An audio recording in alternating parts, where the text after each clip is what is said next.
नमस्कार साथियों, आपका नर्सिंग एकेडमी ऑनलाइन प्लेटफॉर्म पे हार्दिक स्वागत है। प्यारे साथियों, complete your dream with us. आप अपने सपनों को हमारे साथ पूरा कीजिए। इस वीडियो में मैं आपके लिए लेकर आया हूँ मॉस्फी एनक्लेक्स आरएन सीरीज 20 एडिशन। ये वीडियो क्लास आपके लिए बहुत महत्वपूर्ण होने वाली है। Medical surgical nursing MCQ number 201 to 210, gastrointestinal system for all nursing exams. प्यारे दोस्तों, मैं हर राह को मेहनत से सजा दूंगा। मैं हर राह को मेहनत से सजा दूंगा। मेरे हौसलों में कितना दम है, ये मंजिल मैं तुम्हें दिखा दूंगा।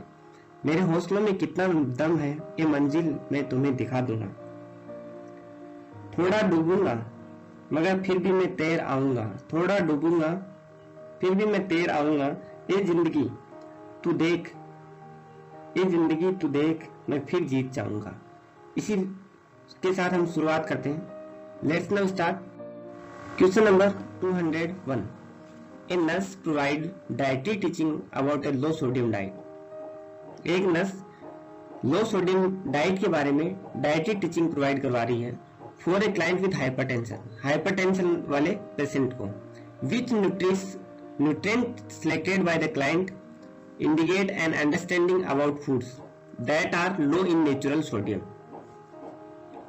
कौन से फूड का सिलेक्शन ये इंडिकेट करेगा कि क्लाइंट को लो सोडियम डाइट के बारे में समझ में आ गया है, और कौन सा फूड लो इन सोडियम, मतलब कौन से फूड के अंदर का सिलेक्शन किया है जिसके अंदर सोडियम कम है। ऑप्शन देखिए, ध्यान दीजिए। Option 1 milk, option 2 meat, option 3 fruits, option 4 vegetables. Guess your correct answer.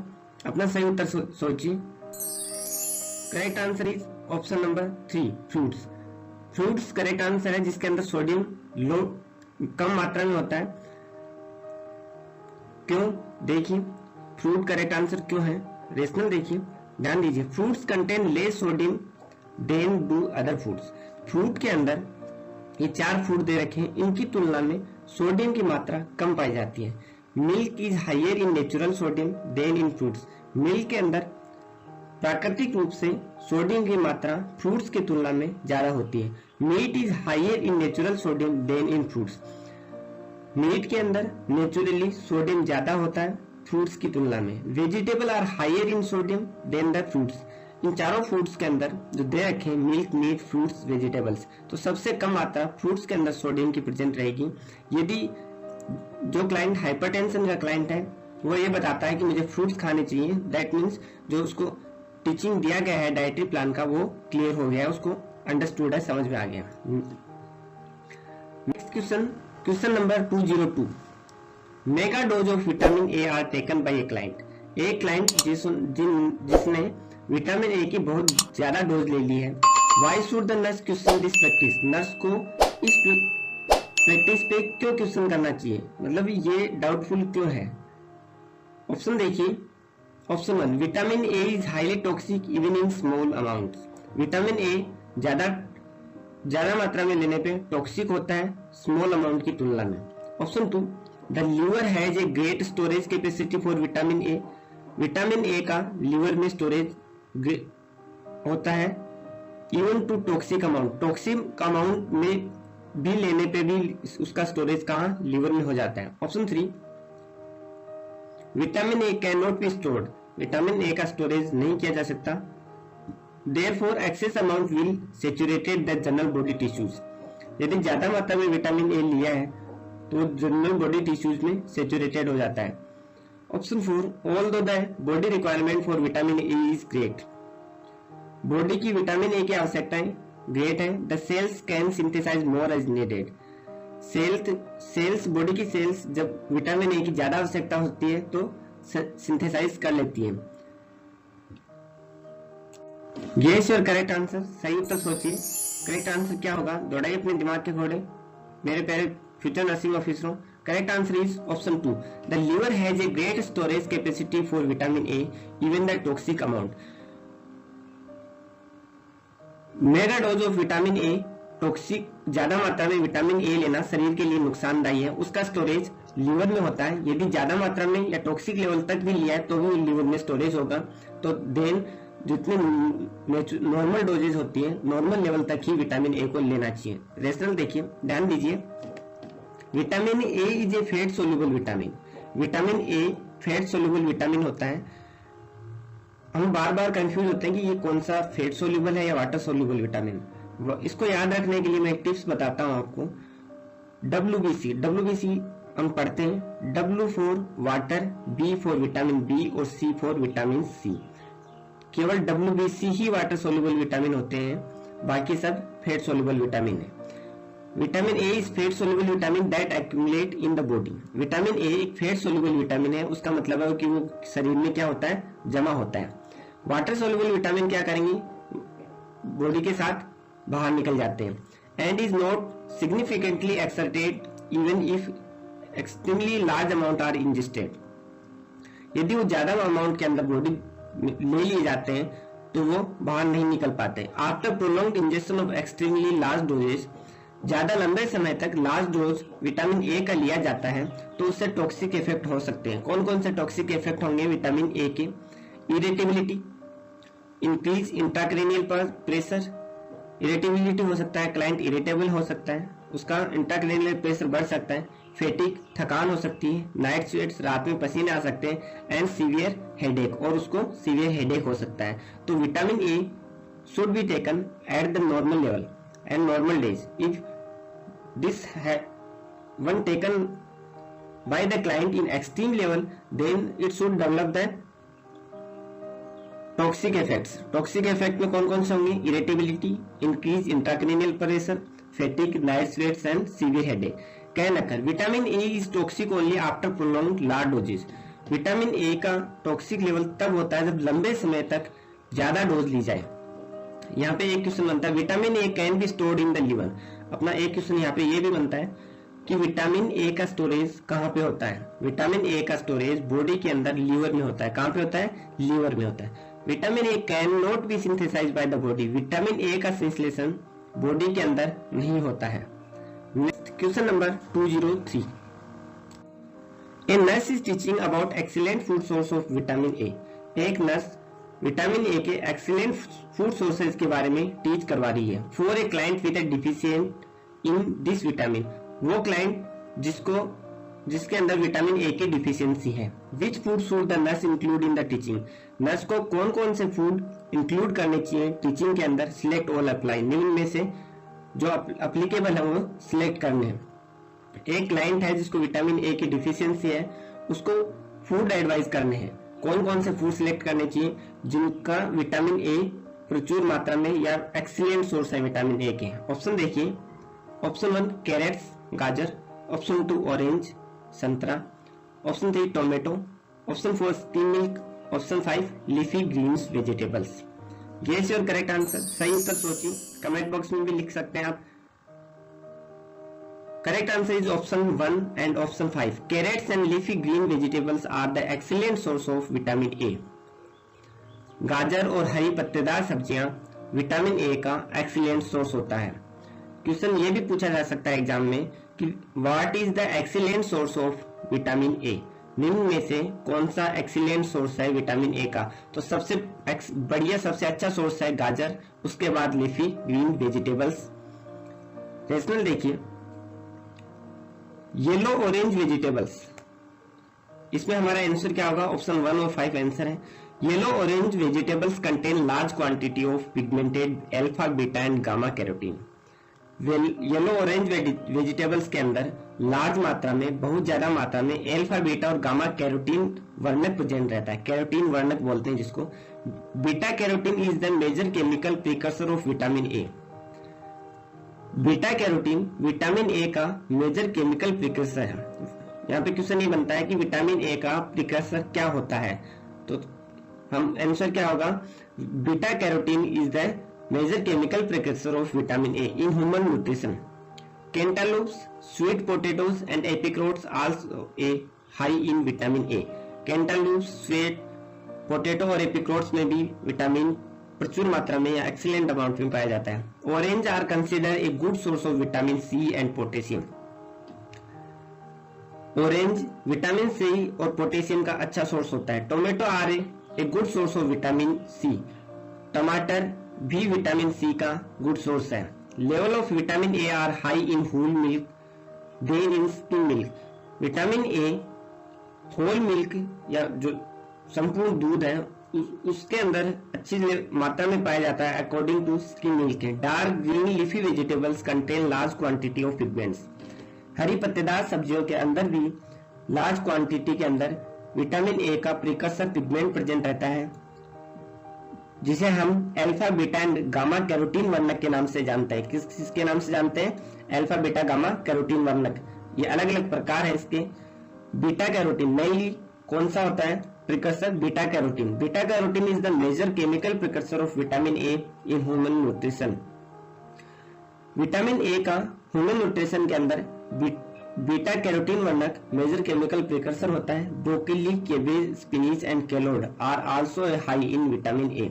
ब्रोकीली, गोभी, पालक, कैलोड इनमें भी विटामिन ए प्रचुर मात्रा में पाया जाता है। Next question number 204। ये क्वेश्चन इस वीडियो का इंपॉर्टेंट क्वेश्चन है, ध्यान दीजिएगा। A client who recently immigrated to the United State has a chronic vitamin A deficiency.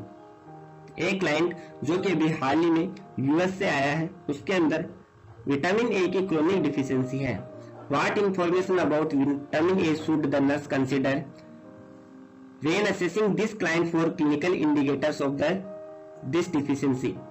कौन सी इंफॉर्मेशन विटामिन ए के बारे में नर्स को कंसिडर करनी चाहिए, या फिर ऐसे कह सकते हैं कि क्रोनिक विटामिन ए डिफिशियंसी के क्लिनिकल इंडिकेटर कौन कौन से क्लिनिकल इंडिकेटर नर्स को असेस करने चाहिए? ऑप्शन देखिए। Option 1, vitamin A is integral part of retinas pigment called melanin. Vitamin A retina pigment का इंटरनल पार्ट होता है, जिसे हम मेलेनिन के नाम से जानते हैं। क्या ये ऑप्शन सही है? ऑप्शन 2 देखिए। It is a component of rods and cone. It is a component of rods and cones which control color visualization. Vitamin A rods और कोन्स जो आंख के अंदर पाई जाती हैं, इनका एक कंपोनेंट होता है जो कि कलर विजुअलाइजेशन को कंट्रोल करता है। क्या विटामिन ए कलर विजुअलाइजेशन को कंट्रोल करता है? Option 3, vitamin A is the material in the cornea that prevent the formation of cataract. Vitamin A cornea का मटेरियल होता है जो कि कैटरेक्ट को रोकता है। Option 4, it is necessary element of rhodopsin. ये रोडोप्सिन का नेसेसरी आवश्यक एलिमेंट होता है which control responses to light and dark environment, जो कि लाइट और डार्क एनवायरमेंट के रेस्पॉन्स को कंट्रोल करता है। Guess your correct answer. सही उत्तर सोचिए। इंपॉर्टेंट क्वेश्चन है, विटामिन ए डिफिशियंसी का कौन सा क्लिनिकल इंडिकेटर नर्स को असेस करना चाहिए, कौन सा करना चाहिए? कमेंट बॉक्स में लिखिए।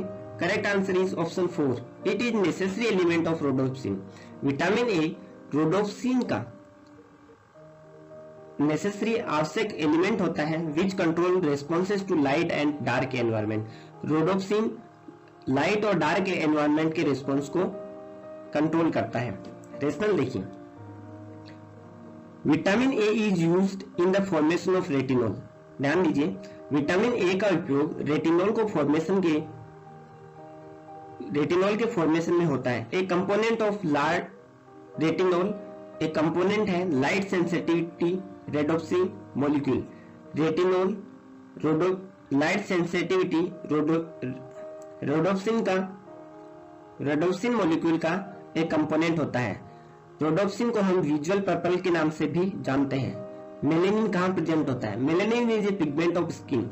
मेलेनिन स्किन का एक पिगमेंट होता है जो स्किन के डार्कनेस को निर्धारित करता है। जिस क्लाइंट के अंदर मेलेनिन ज्यादा होगा उसकी स्किन ज्यादा डार्क होगी, मेलेनिन कम होगा उसका स्किन कम डार्क होगा। Vitamin A does not influence colour vision. Vitamin A colour vision को इन्फ्लुएंस नहीं करता। Which is centred in the cones. Vitamin A cones के अंदर सेंटर्ड रहता है। दैट मीन्स विटामिन ए का कलर विजन के अंदर कोई भी रोल नहीं होता। Cornea is a transparent part of anterior portion of sclera. Cornea sclera के एंटीरियर पोर्शन का एक ट्रांसपेरेंट पार्ट होता है आई के, जो कि आई के अंदर प्रेजेंट रहता है। A cataract is opacity of the usually transparent crystalline lens. Cataract क्या है? कैटरेक्ट लेंस की ओपेसिटी या लेंस का धुंधलापन को ही हम कैटरेक्ट से जानते हैं। मतलब कैटरेक्ट किसे बोलेंगे?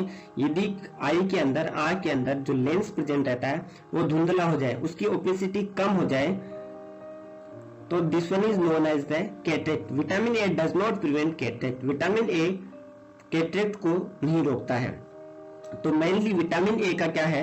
विटामिन ए रेटिनॉल के फॉर्मेशन में काम आता है, जो कि रोडोप्सिन जो आई के अंदर प्रेजेंट रहता है उसका एक एलिमेंट होता है, जो कि लाइट एंड डार्क एनवायरनमेंट से रेस्पॉन्स को कंट्रोल करता है। Next question number 205। A client is to have gastric lavage. एक क्लाइंट है जिसका गैस्ट्रिक लवाज करना है। In which position should the nurse place the client when the nasogastric tube is being inserted. Important question है। Client को जब nasogastric tube या Ryle's tube डालनी है तो कौन सी पोजीशन देनी चाहिए? ऑप्शन देखिए। Option 1 supine position. ये क्वेश्चन काफी बार एग्जाम्स में रिपीट होता है। Supine position, mid Fowler position, high Fowler position, Trendelenburg position. तो गैस्ट्रिक लवाज के टाइम, गैस्ट्रिक लवाज के लिए हमें नेजोगैस्ट्रिक ट्यूब या राइल्स ट्यूब डालना है तो कौन सी पोजीशन देनी चाहिए? सबसे सुटेबल पोजीशन कौन सी रहेगी? दौड़ाइए अपने दिमाग के घोड़े और करेक्ट आंसर कमेंट बॉक्स में लिख दीजिए। What is the correct answer? Correct answer is option 3 high Fowler position. Nasogastric tube डालते समय क्लाइंट को हाई फावलर पोजीशन देनी चाहिए। क्यों देंगे? ऑप्शन देखिए, सॉरी रेशनल देखिए, ध्यान दीजिए। High Fowler position promote optimal entry into the oesophagus. High Fowler position क्या करेगी? जब नेजोगैस्ट्रिक ट्यूब या राइल्स ट्यूब को नोज से हम इसोफेगस में पहुंचाना होगा तो ग्रेविटी के द्वारा राइल्स ट्यूब इसोफेगस में इजीली इंसर्ट हो जाएगी। तो we should give the patient to high fowler position when insert the raised tube in esophagus. Supine and mid fowler position क्यों नहीं देंगे? Supine and mid fowler position does not take full advantage of effect of gravity. High Fowler position की तुलना में supine और mid Fowler position में जितनी gravity मिलनी चाहिए उतनी नहीं मिल पाती, इसलिए सबसे सुटेबल पोजीशन होती है गैस्ट्रिक या नेजोगैस्ट्रिक ट्यूब डालने के लिए high Fowler position. Important question है, काफी बार एग्जाम से पूछा जाता है, बेसिक एग्जाम और एडवांस जैसे नॉर्सेट लाइक एग्जाम में भी पूछा जाता है। टेंडलबर्ग पोजीशन क्यों नहीं देंगे? टेंडलबर्ग पोजीशन के अंदर क्लाइंट को क्या किया जाता है? उल्टा लेटा दिया जाता है। Will contribute to aspiration. इस कंडीशन के अंदर ही हम राइस ट्यूब डालेंगे तो क्लाइंट एस्पिरेट कर सकता है। एस्पिरेशन का मतलब है कि जो लिक्विड है वो उसके रेस्पिरेटरी ट्रैक्ट में जा सकता है। The head of the bed should be rise not lowered. Ryle's tube डालने के लिए बेड ऊपर उठाना चाहिए, न कि नीचे करना चाहिए, जबकि टेंडलबर्ग पोजीशन में बेड को क्या किया जाता है? नीचे किया जाता है। Next question number 206। A client with the diagnosis of cancer of the stomach express aversion to meals and a only small amount. एक क्लाइंट है जिसको कैंसर का स्टोमक आमाशय के कैंसर का डायग्नोस हुआ है। वो क्लाइंट भोजन लेने से मना कर रहा है और बहुत कम मात्रा में खा रहा है। What should the nurse provide? Nurse को क्या प्रोवाइड करना चाहिए? ऑप्शन देखिए। Option 1 nourishment between meals. Meals के बीच में नरिशमेंट देना चाहिए। Option 2 small portions small frequently. छोटी छोटी मात्रा में बार बार देना चाहिए। Option 3 supplementary vitamin to stimulate the client's aptitude. Client को सप्लीमेंट्री विटामिन देनी चाहिए क्लाइंट की अभिरुचि या भोजन के प्रति इंटरेस्ट को बढ़ाने के लिए, मूड को ठीक करने के लिए। Option 4 only food the client like to small portion at meal time. केवल वो भोजन देना चाहिए जो क्लाइंट को पसंद है और मील टाइम पे देना चाहिए। Yes your correct answer. सही उत्तर सोचिए, सही उत्तर। Correct answer is option 2 small portions more frequently. छोटा छोटा भागों में ज्यादा बार देना चाहिए। यदि कैंसर का क्लाइंट है और जो कम मात्रा में खाना चाह रहा है, भोजन को एवर्जन कर रहा है, भोजन को लेने की इच्छा नहीं है, तो रेशनल देखिए क्यों देंगे। Small meals are not psychologically और him and don't upset the stomach easily. Small meal क्यों एडवाइज करेंगे? स्मॉल मील साइकोलॉजिकली क्लाइंट को और बर्डन नहीं करेंगे और इजीली स्टोमक के द्वारा डाइजेस्ट हो जाएंगे। They are there after better tolerated. वो अच्छी मात्रा में टॉलरेट किए जा सकते हैं। ऑल दो नरिशमेंट बिटवीन मील में भी हेल्पफुल। यद्यपि भोजन के बीच बीच में नरिशमेंट देना हेल्पफुल है।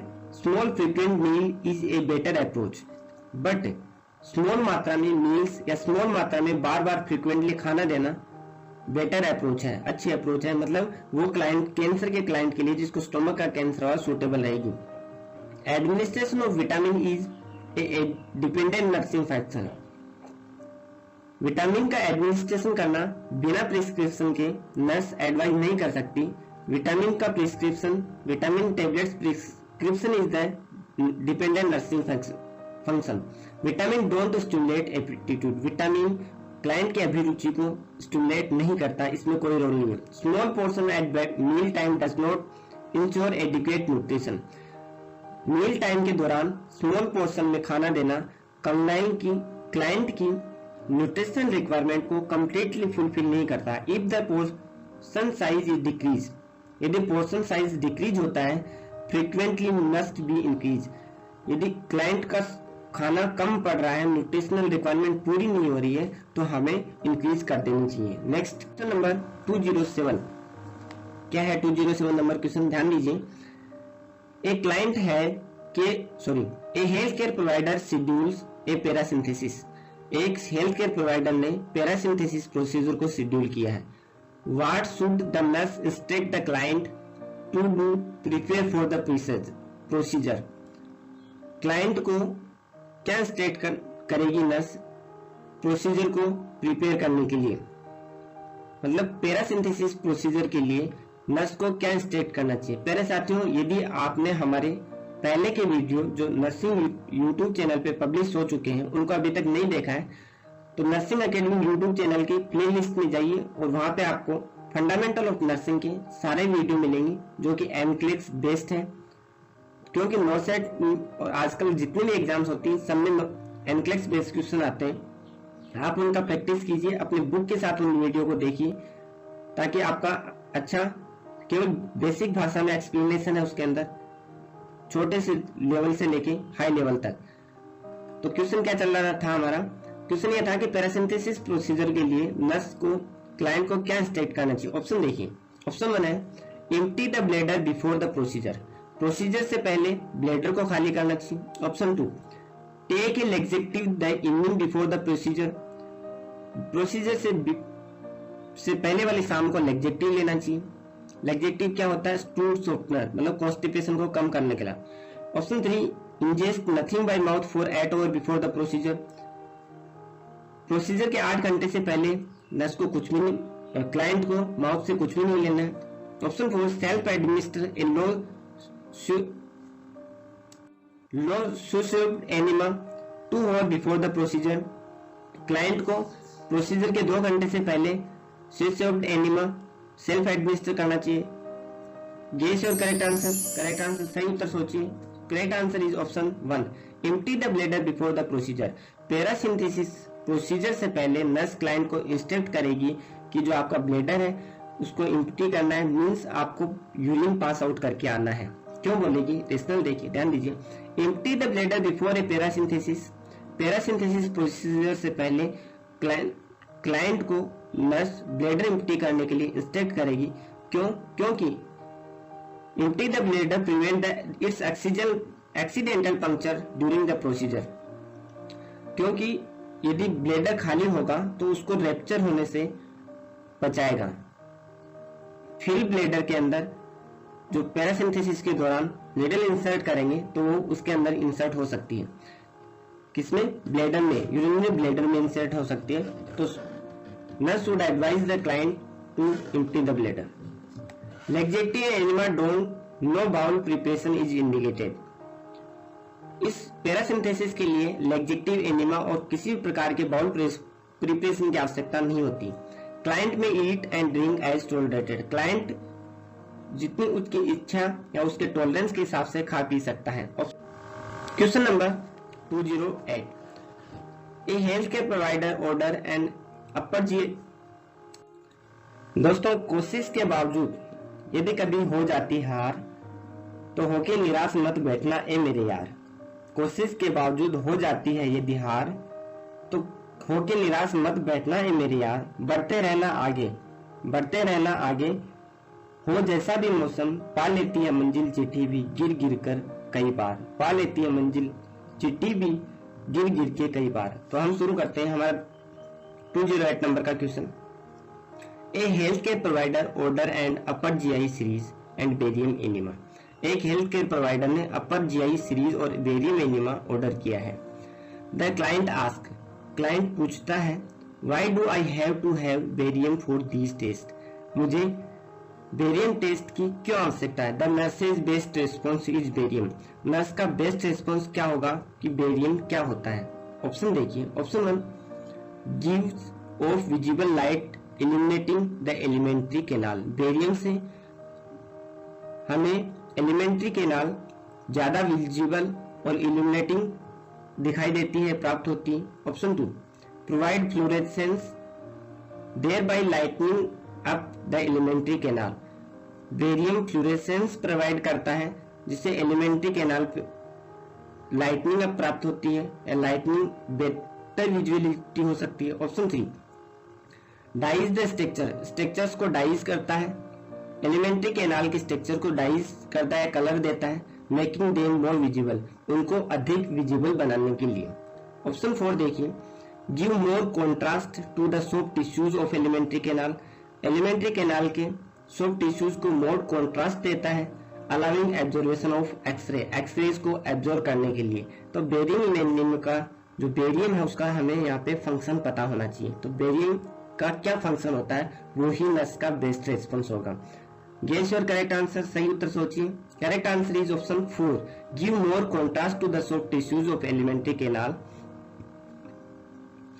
बेरियम क्या काम करता है, जो एलिमेंट्री कैनाल है उसके सॉफ्ट टिश्यूज को क्या देगा, मोर कॉन्ट्रास्ट, ज्यादा कॉन्ट्रास्ट देगा, ताकि जो एक्सरेज हैं, एक्सरे किरण हैं, वो ज्यादा एब्जॉर्ब हो पाए और एलिमेंट्री ट्रैक के जो टिश्यूज मोर विजिबल हो पाए।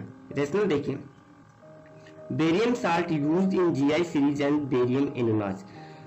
जीआई सीरीज के टेस्ट हैं और बेरियम एनिमा के लिए बेरियम साल्ट का उपयोग किया जाता है।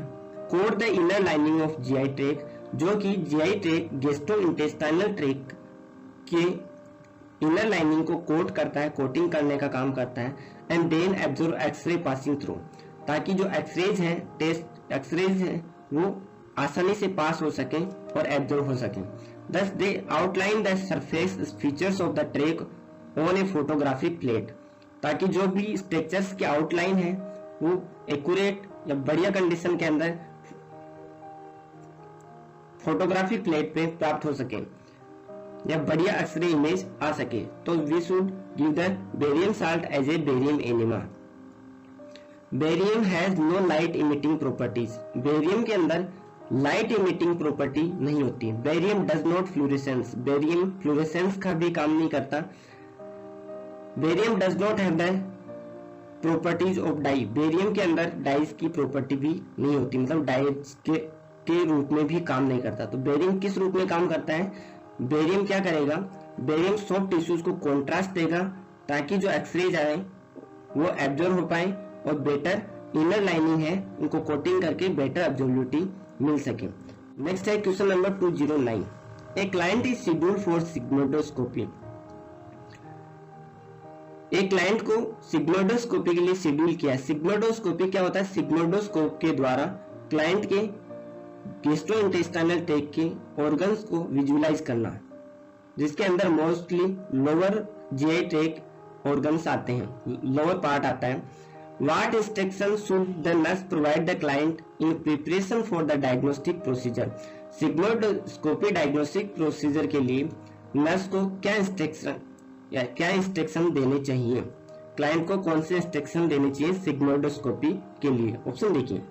Option 1, have an enema the morning of test. Test के मॉर्निंग से पहले एनिमा लेना है या एनिमा एडमिनिस्टर करना है। Option 2, A chalk like substances will have to be sold, एक चाक लाइक सबस्टांसेस को सोल करना है या निगलना है। Option 3, withhold food for 24 hours before the test, भोजन को खाने को विदहोल्ड करना है टेस्ट के 24 घंटे पहले। Option 4, a sterile container will be provided for the collection of stool specimen, stool specimen के लिए एक स्टाइल कंटेनर प्रोवाइड करना चाहिए। गेस योर करेक्ट आंसर, अपना सही उत्तर सोचिए, कमेंट बॉक्स में लिखिए। Correct answer is option number 1, have as enema the morning of the test. Sigmoidoscopy procedure से पहले नर्स को ये इंस्ट्रक्ट करना है कि टेस्ट की मॉर्निंग से पहले आपको एनीमा देना है, ताकि जो बाउल्स है वो क्लियर हो सके, खाली हो सके, ताकि जो भी ऑर्गन्स है लोअर जीआई ट्रैक्ट के, उनका ग्लूकोसा इजीली विजुअलाइज हो सके। रेशनल देखिए, to permit adequate visualization, adequate visualization को परमिट करने के लिए of the mucosa, GI tract की म्यूकोसा को इजीली विजुअलाइज करने के लिए ड्यूरिंग द सिग्मोइडोस्कोपी, सिग्मोइडोस्कोपी के दौरान the bowel must be cleaned, bowel साफ होनी चाहिए। बाउल का मतलब है यहाँ पे इंटेस्टाइनल ट्रैक्ट, जिसके अंदर lower intestinal tract, with a non irritating enema before examination. Sigmoidoscopy examination से पहले एनिमा देना चाहिए। क्यों देंगे एनिमा? कारण क्या है कि ताकि जो सिग्मोइडोस्कोपी कर रहे हैं उसका जो जीआई ट्रैक्ट की म्यूकोसल लाइनिंग है वो इजीली विजुअलाइज हो सके, कंप्लीटली विजुअलाइज हो सके। Client does not drink chalk like substances in preparation for sigmoidoscopy. Sigmoidoscopy preparation के लिए क्लाइंट को चाक लाइक सब्सटेंसेस नहीं लेनी चाहिए, because only the lower bowel is being visualized, withhold food is unnecessary. Client के sigmoidoscopy procedure के दौरान केवल लोअर जीआई ट्रैक्ट के पार्ट्स ही विजुअलाइज करने हैं या ऑर्गन्स ही देखे जाते हैं, तो क्या, तो लेक्जेटिव में be given the day before the limit faecal resistance. तो हम लेक्जेटिव दे सकते हैं, बट क्लाइंट के फूड को विद होल्ड करना अननेसेसरी थिंग है।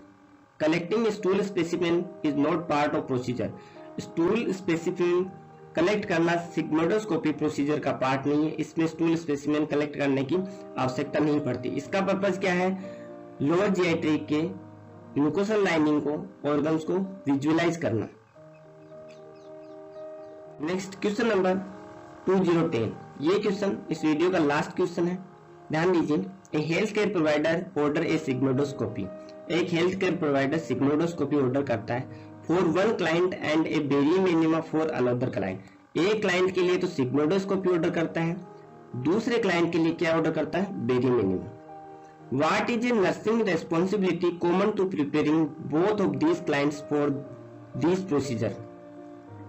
उन दोनों प्रोसीजर के लिए, दोनों क्लाइंट के लिए कौन सी सेम नर्सिंग रेस्पॉन्सिबिलिटी रहेगी? ऑप्शन देखिए, मतलब सिग्मोइडोस्कोपी और बेरियम एनिमा के लिए सेम नर्सिंग रेस्पॉन्सिबिलिटी कौन सी है? Option 1, with holding food for several horse, कुछ समय के लिए फूड को विद होल्ड करना है।